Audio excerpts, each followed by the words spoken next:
Mbote à vous tous qui me suivez, c'est Brogy, votre ami ici. Je suis devant cette petite caméra pour reprendre la séance des questions et réponses que nous avons initiées dernièrement. Nous sommes conscients que lorsque on prêche la révélation des sceaux, il doit y avoir une séance de questions et réponses. Pourquoi? Parce que c'est lorsque le mystère est éclairci que les cœurs tristes se changent en joie. C'est ce que nous avons dit dernièrement. Donc nous sommes en train de poursuivre avec cette série de questions et réponses. Parce que nous pensons que le son doit être clair et qu'il n'y a plus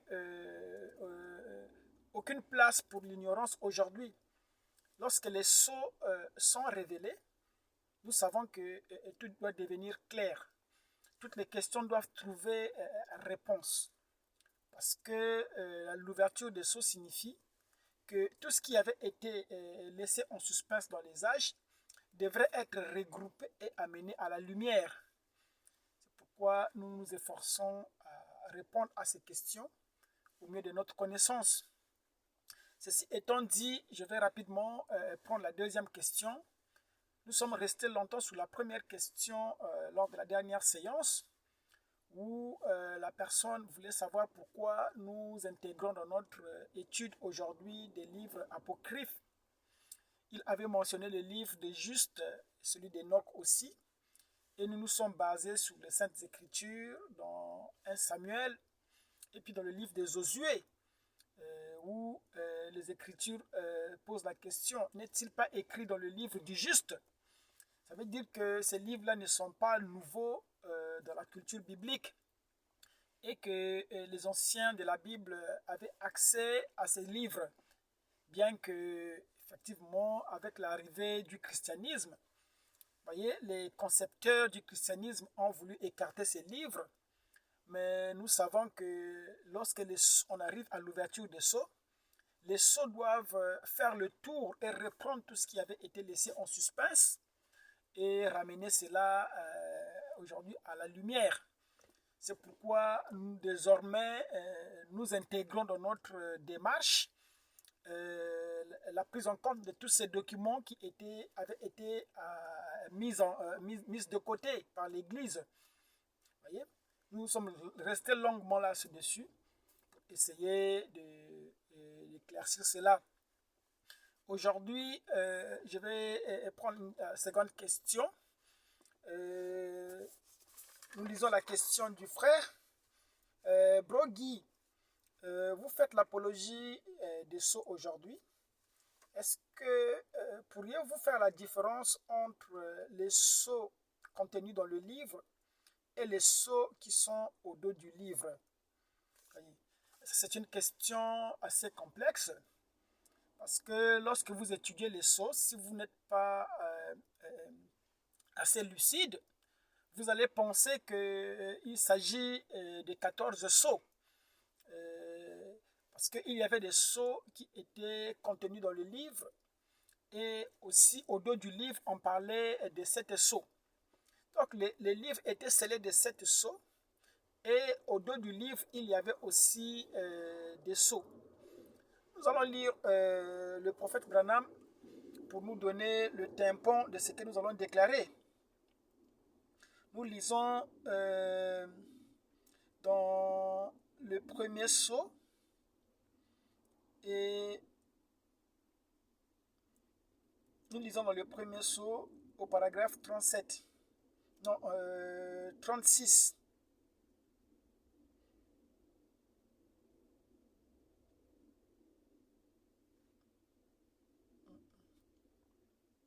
Nous commençons au paragraphe 35.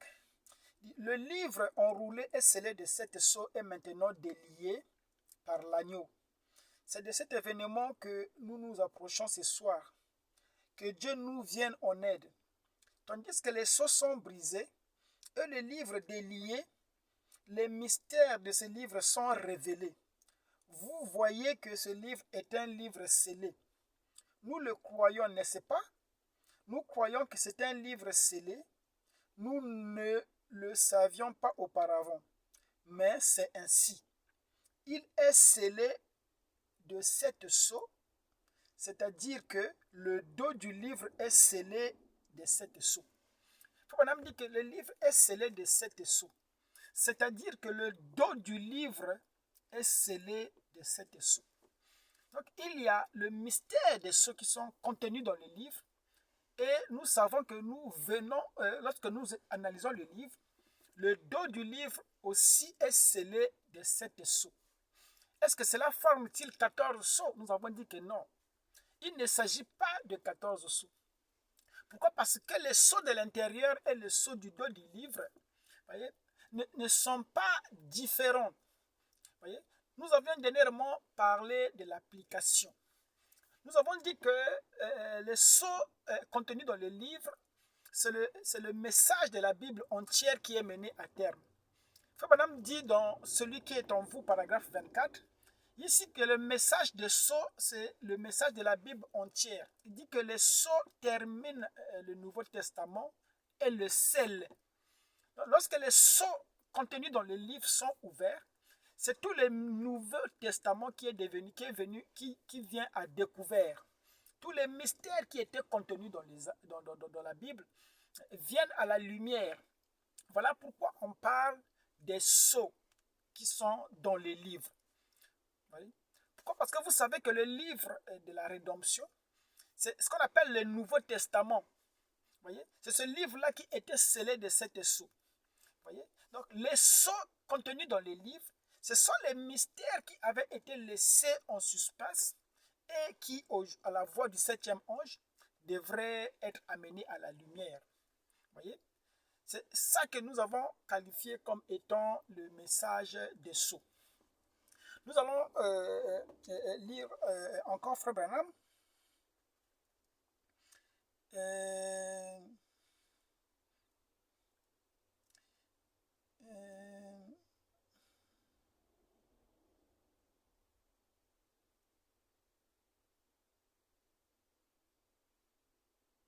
Voilà. Toujours dans le premier sceau, nous prenons le paragraphe 41. Quand on dit « Ainsi les mystères du livre sont révélés quand les sceaux sont brisés.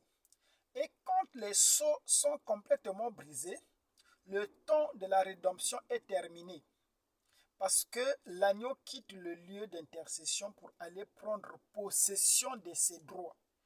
Entre-temps, il est un médiateur. Mais quand la véritable révélation des sceaux s'est faite, tandis qu'il commence à être brisé. Oh là là. Il dit, entre-temps, il est un médiateur. Mais quand la véritable révélation des sceaux s'est faite, tandis que les sceaux commencent à être brisés, l'agneau est en train de sortir du sanctuaire. C'est en accord avec la parole. Nous l'avons vu hier soir. Il vint et prit le livre. Ainsi, il n'est plus un médiateur parce qu'on l'a appelé un lion, ce qui signifie le roi. Et maintenant, il n'est plus un médiateur. Ici, Frère Branham est clair. Il dit que lorsque l'agneau s'avance et commence à briser les sceaux, ça veut dire qu'il est en train d'avancer pour quitter le siège sous lequel il était assis comme un médiateur. Et Frère Branham dit qu'aujourd'hui, il n'est plus médiateur. L'incohérence aujourd'hui, c'est à ceux-là qui enseignent la révélation des sceaux, mais qui continuent entre-temps à perpétuer l'œuvre de la médiation. La médiation consiste dans le pardon des péchés. La médiation consiste à adresser des prières et toutes ces cérémonies qui s'en suivent. Or, nous savons que lorsque l'agneau s'approche pour prendre les livres et commence à briser les sceaux, donc rien qu'au début de la révélation des sceaux, lorsqu'il commence à briser les sceaux, ça veut dire que l'œuvre de la médiation est terminée. Alors, il dit que remarquez que c'était un agneau avant. Maintenant, là, il s'avance. Il est le roi. Or, rappelez-vous que le roi n'introduit pas l'année de grâce. Dans l'année de grâce, on parlait de l'agneau. C'est l'agneau qui était comme immolé. plutôt c'est l'agneau qui devrait être immolé pour pardonner nos péchés. Voilà pourquoi Jean-Baptiste a dit, voici l'agneau de Dieu qui ôte le péché. Voyez? Donc c'est l'agneau qui devrait ôter le péché. Il était fils de Dieu, en étant l'agneau de Dieu qui ôtait le péché. C'est là où on parlait de la médiation. Et frère madame est clair ici pour dire que lorsqu'il s'approche pour prendre le livre et briser les sceaux, il dit que la conséquence immédiate, c'est que cela termine l'œuvre de la médiation. Alors la question que je retourne au prédicateur aujourd'hui, pourquoi vous parlez de l'ouverture des sceaux? Vous nous enseignez les mystères, en même temps vous continuez à perpétuer l'œuvre de la médiation. Voyez?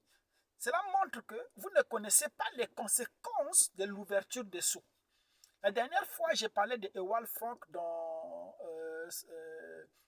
son enseignement basé sur son livre La réflexion des sept tonnerres, sur les sept tonnerres. Ewald Frank était cohérent pour effectivement reprendre cette citation de Branham pour dire que lorsque l'agneau commence à briser les sceaux, cela veut dire que l'œuvre de la médiation est menée à terme, est terminée. Donc, il n'y avait pas de cohérence, il n'y avait pas d'incohérence dans son raisonnement.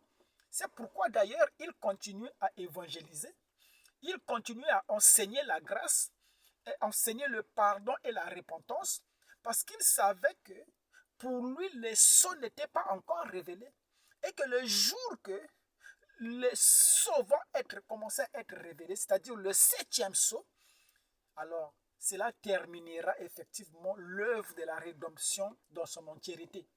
Donc les gens qui sont séduits aujourd'hui, ce sont ceux-là qui commencent, qui professent aujourd'hui croire à l'ouverture des sceaux, mais entre-temps, ils sont en train de perpétuer l'œuvre de la médiation. Voilà pourquoi nous ne croyons plus aux prières. Pourquoi? Parce que les prières, pour être reçues, voilà, il fallait qu'il y ait le sang sous le trône. Il fallait que quelqu'un soit là pour faire la médiation entre Dieu et les hommes. Et il n'y avait qu'un seul médiateur entre Dieu et les hommes, c'était la personne de Jésus qui était un homme sur la terre, représenté par les 7 messagers. Ce sont eux qui exerçaient cette fonction, voyez-vous. Ce sont eux qui étaient le symbole, voyez-vous, de l'intercession ou de la repentance. Voilà pourquoi nous avons lu la citation. Frère Branham dit qu'il y a de cela 40 ans que le pardon était sur la terre. Je pense que pourquoi Frère Branham parlait du pardon, voyez? Ici, nous voyons Frère Branham dans L'Ange et sa commission de 1950, prêché en 1950 au paragraphe 46. Frère Branham dit, il a envoyé le don 40 ans, il est dans le monde, il y a 40 ans qu'il est dans le monde, depuis lors ce pardon. Le problème, c'est d'amener les gens à le croire. Et il dit que ce soir, je commence à amener aux gens de me croire. Parce que l'ange lui a dit que si tu amènes les gens à te croire, rien ne pourra résister à ta prière, même pas le concert. Et ici au paragraphe 86, il dit, il a envoyé le don. Il y a 40 ans, ce don est dans le monde. Depuis lors, ce pardon.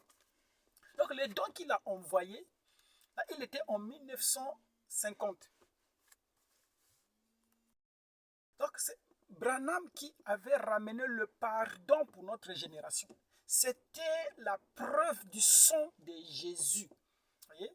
Et lorsque l'agneau maintenant s'avance pour prendre les livres et briser les sceaux, c'est là où il quitte, voyez-vous, cette œuvre-là de la médiation qu'il exerçait. C'est là où Branham disait que, amis pécheurs, un jour il sera trop tard. Quand est-ce qu'il est trop tard pour les gens? C'est quand les sceaux commencent à être révélés. En ce moment-là, les portes de la grâce sont fermées. Mais comme Branham était sur la terre, il était, voyez-vous, le symbole de l'intercession. Alors, il fallait attendre que Branham puisse quitter la scène pour que la porte soit fermée. Pourquoi? Parce que Branham symbolisait le pardon. La présence sur la terre, c'était lié au pardon. Voyez-vous? C'est pourquoi nous avons dit que Branham était dans la jonction des temps. Voyez? Au temps de Branham, il y avait la jonction des temps. Les retardataires, voyez-vous, pouvaient encore entrer. Parce que c'est lui qui était le pardon, qui était le don. Voyez? Une fois, voilà pourquoi, une fois le sort révélé, Branham devrait quitter la scène, devrait ramener le pardon ailleurs. Pourquoi? Parce que la porte de la grâce était fermée. Il n'y avait plus personne pour répondre aux prières. Nous savons qu'au vivant de Branham, toutes les prières se dirigeaient vers lui. Il dit que toutes les prières venaient vers lui. Voyez-vous? Parce que c'était lui qui symbolisait la médiation, où les prières devaient transiter. On ne va pas rentrer dans tout ça. C'était pour montrer le mystère qui était contenu dans les livres. Voilà pourquoi lorsque les sceaux sont révélés, nous voyons le mystère des baptêmes. Nous voyons l'autel qui est rétabli. Entre nous, nous allons dire cela de manière très claire pour que les gens saisissent. Nous allons dire que la révélation des sceaux qui sont dans les livres, voyez-vous, cela rassemble l'autel. C'était restaurer ce que le Gazam, le Gélec, le Azir avaient mangé comme avait prédit Zacharie. Voyez-vous, c'est la révélation de ce qui devrait littéralement accomplir cela. Parce que cela devrait prendre tout ce qui était resté en suspense, voyez, depuis la Genèse jusqu'à l'Apocalypse, et révéler cela. C'était un message de restauration. Voyez-vous, c'est ça le but de l'ouverture des sceaux qui dans les livres. Maintenant, nous voyons, comme le dit Frère Branham ici, qu'au dos du livre, il y avait aussi les 7 sceaux qui étaient au dos du livre. Alors, les 7 sceaux au dos du livre, Branham associe cela à la pierre, voyez-vous, à la pierre blanche qui était dans la montagne. Lorsque cette montagne des oliviers fut ouverte, voyez-vous, il y avait une pierre blanche avec des écrits dessus dont personne ne connaissait l'interprétation. C'est pourquoi Branham devrait aller vers l'ouest, nous l'avons longuement expliqué dernièrement. Et lorsque Branham partait vers l'ouest pour chercher la révélation, venir interpréter les écrits qui étaient sous cette pierre blanche, il a recommandé à ce que les gens attendent sur place, le temps qu'ils aillent vers l'ouest. Mais les gens, les prédicateurs étaient impatients. Voyez? Ils se sont mis à partir, à aller prêcher, voyez-vous, courir sans un message.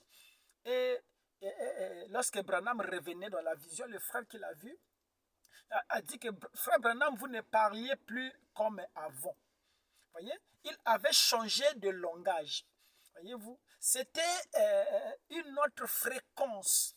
Voyez-vous, là on passait au saut qui était au dos du livre, où il n'y avait pas de support effectivement pour dire certaines choses.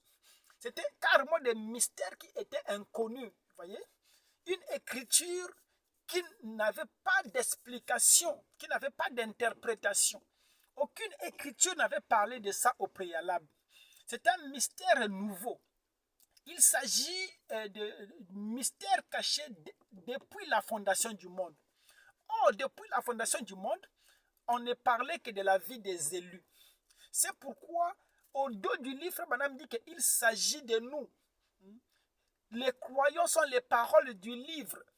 Les croyants, ce sont eux qui étaient le mystère qui était caché au dos du livre.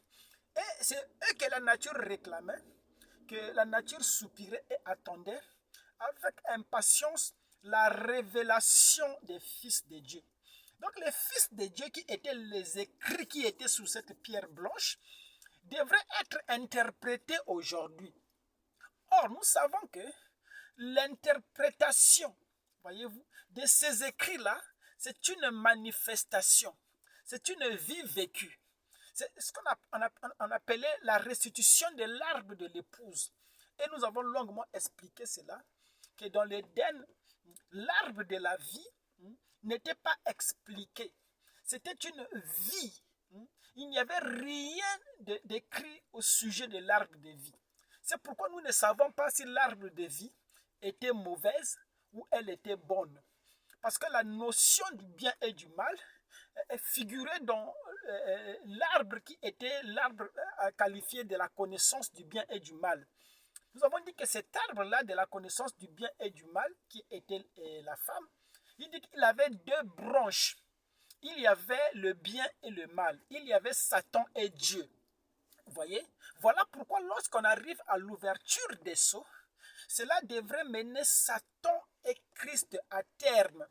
Parce qu'ils étaient les acteurs ou les deux branches qui constituaient l'arbre de la connaissance du bien et du mal. Mais au sujet de l'arbre de vie, il s'agit, voyez-vous, de la vie des fils de Dieu manifestés. Pourquoi? Parce que les fils de Dieu manifestés sont ce qu'on appelle le Zoé. Ils sont eux-mêmes la vie éternelle. Et la vie éternelle, elle se manifeste. Elle n'est pas définie.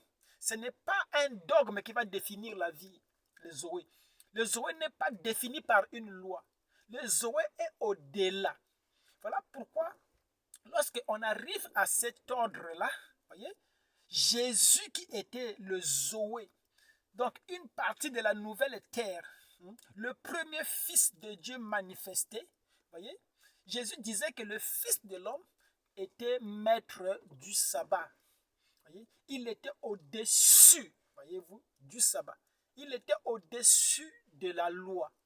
Pourquoi? Parce que la loi, c'est ce qui régissait la nature. Mais Jésus s'est mis au-dessus de la nature, au-dessus du sabbat. Voilà pourquoi nous avons dernièrement introduit le mystère de il est écrit, il est aussi écrit. Jésus était dans une position telle que il était supérieur aux lois, il était supérieur aux rituels, à toutes les rituels et les observations qui faisaient l'objet de la vie des fils d'Israël.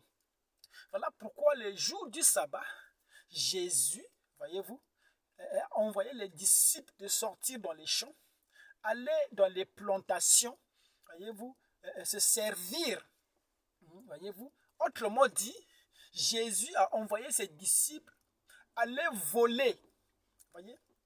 Mais le jour du sabbat en plus qui était interdit. Alors pourquoi il s'est permis de faire ça? C'est parce que lui, Jésus, était dans l'ordre, un ordre qui était supérieur au sabbat. C'est pourquoi l'épouse aujourd'hui aussi est invitée à être dans cet ordre-là. Nous sommes au-dessus du sabbat. Or, vous savez que le sabbat, c'est le 7e jour. Alors, être au-dessus du sabbat, c'est être dans une configuration nouvelle qu'on appelle le 8e jour. Voilà pourquoi, lorsque vous êtes dans le 8e jour, Frère Branham précise que dans le 8e jour, vous devenez maître du sabbat. C'est-à-dire que vous ne venez plus par des lois.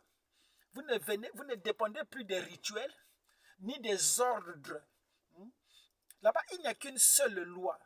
C'est le Zoé. Et le Zoé, on ne peut pas définir cela. Le Zoé, c'est là régi par la prédestination. Parce que vous avez toujours existé. Vous avez la vie éternelle qui n'a jamais commencé. Voilà votre sceau au dos du livre. Il s'agit des fils de Dieu qui sont venus ici pour entrer dans la royauté.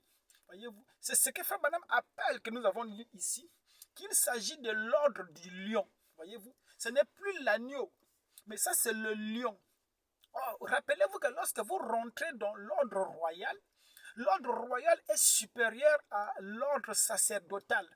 Voilà pourquoi ces jours-là, David, qui était un type, voyez-vous, du fils de David qui allait venir dans le millénium, voyez-vous, ces jours-là, quand il a eu faim, alors qu'il était interdit à tous, excepté les sacrificateurs, de toucher à tout ce qui relevait du temple, le pain de propitiation, toutes ces choses-là qui étaient réservées aux prêtres et aux sacrificateurs. Mais David, parce que il se retrouvait dans un autre ordre. Il n'était pas de l'ordre de la sacrificature. David était dans l'ordre royal. Or, l'ordre royal est supérieur à l'ordre de la sacrificature. Pourquoi? Parce que le sacrificateur dépend du roi. Voyez-vous, l'ordre royal est supérieur au sacerdoce. Et David, étant investi de l'onction du roi, il s'est permis de rentrer dans le temple. Voyez, pas seulement lui, mais avec toute son équipe. Et il a pris le pain qui était réservé aux sacrificateurs et aux lévites. Et il s'est servi, il a donné à ces gens. Personne, rien ne lui est arrivé. Pourquoi? Parce que David était dans une position qui était différente, voyez-vous, par rapport à ce que les Écritures avaient prédit en fonction de cela. Voyez, David était dans un ordre supérieur. C'est ce qui est arrivé avec le dos du livre. Notre consolation aujourd'hui, ce sont les sceaux qui sont au dos du livre. Voilà pourquoi lorsqu'on arrive là, il s'agit des fils de Dieu manifestés. Voyez-vous, il n'y a plus d'absolu là. Le seul absolu, c'est vous-même. Voyez-vous, c'est pourquoi vous pouvez vous tenir là, dire comme Christ, qui de vous me convaincra du péché? C'est-à-dire que quelles sont les choses qui sont prévues pour moi que je n'ai pas accomplies? Oh, les choses qui devaient être prévues pour les fils de Dieu au temps de la fin, c'est des choses que Paul disait qui n'étaient pas montées dans le cœur de l'homme, que les oreilles n'avaient pas entendu, que l'œil n'avait point vu, des choses que Dieu avait prédestinées pour le temps de la fin. Donc nous sommes dans un temps très très capital. Voyez-vous, notre consolation, ce n'est pas l'intérieur du livre. L'intérieur du livre, nous avons dit que c'est là à restaurer, voyez-vous. Mais lorsqu'on restaure l'autel, n'est-ce pas, le feu doit venir sur l'autel. Le feu doit consommer l'autel. Et le mystère du feu qui vient, c'est ça les fils de Dieu manifestés. Et c'est la nouvelle génération. Voilà pourquoi aujourd'hui, l'appel est de quitter l'Église pour rentrer dans cette configuration qu'on appelle le 8e jour. Le 8e jour, c'est le dos du livre. C'est ça le mystère des tonnerres. Voyez-vous, une vie non vécue. Voyez-vous, une nouvelle vie. Voilà pourquoi le ciel devrait recevoir Christ jusqu'à la restauration de toutes choses, jusqu'à la révélation des sceaux. Alors, il devrait y avoir un nouveau commencement, une nouvelle vie, un nouveau peuple, un nouveau roi, une nouvelle économie. Voilà pourquoi, dans la prophétie, Jean a dit « Et je vis de nouveaux cieux et la nouvelle terre ». Pourquoi? Parce que l'ancienne terre n'était plus. Voyez-vous, Fabanam dit que la nouvelle terre, ce n'est pas l'ancienne terre remodelée. Il dit ça dans l'exposé. Il dit que ce n'est pas l'ancienne terre remodelée. Ce n'est pas l'ancienne terre qu'on a essayé de perfectionner. Non. Fabanam dit qu'il s'agit d'une nouvelle terre. C'est-à-dire que Dieu ne traite plus avec l'ancienne terre. Dieu ne traite plus avec la chair. Il s'agit d'une nouvelle.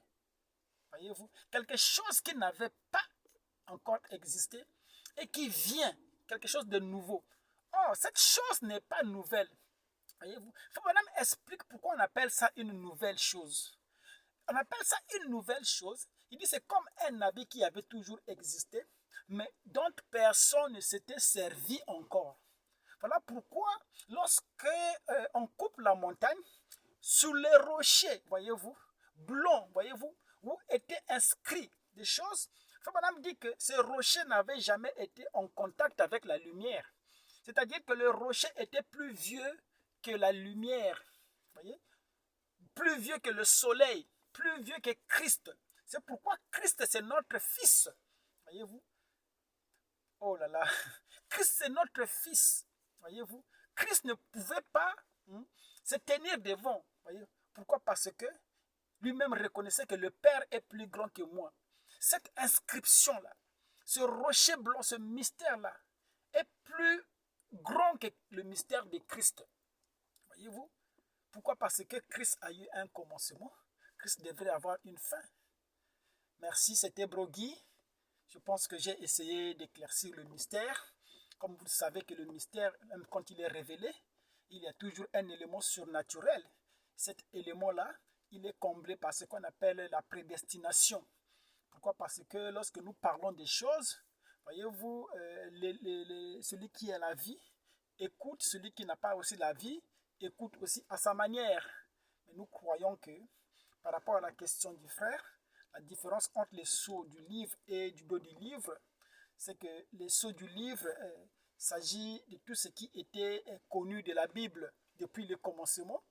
Mais au dos du livre, c'est le mystère d'avant la fondation du monde, qui était le mystère qui ramène la révélation des fils de Dieu. Merci, c'était Brogui.